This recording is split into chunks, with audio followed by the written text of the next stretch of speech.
અંકલેશ્વર નગરપાલિકા દ્વારા ગજાનન સોસાયટી પાસે ₹22 લાખના ખર્ચે વરસાદી પાણીના નિકાલ માટે પાઇપલાઇનના કામનું ખાતમુહૂર્ત કરવામાં આવ્યું હતું, જેમાં નગરપાલિકાના પ્રમુખ સહિત વોર્ડના સભ્યો અને શહેર ભાજપના પ્રમુખ ઉપસ્થિત રહ્યા હતા.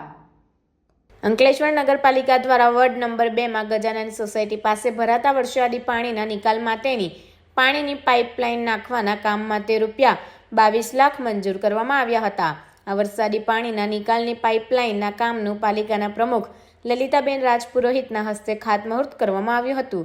આ ખાતમુહૂર્ત પ્રસંગે પાલિકાના ઉપપ્રમુખ ભાવેશ કાયસ્થ, વોર્ડના સભ્યો તેમજ શહેર ભાજપ પ્રમુખ નરેન્દ્ર પટેલ સહિત નગરપાલિકાના કર્મચારીઓ અને સ્થાનિક રહીશો ઉપસ્થિત રહ્યા હતા.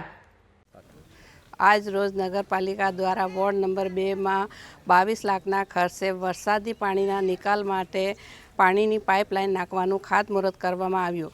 આ ખાતમુહૂર્તમાં શહેર પ્રમુખ શ્રી નરેન્દ્રભાઈ પટેલ, ઉપપ્રમુખ ભાવેશભાઈ કાયસ, પૂર્વ પ્રમુખ વિનયભાઈ, વોર્ડના સભ્ય શ્રી શિલ્પાબેન સુરતી અને વોર્ડના નાગરિકો હાજર રહ્યા હતા.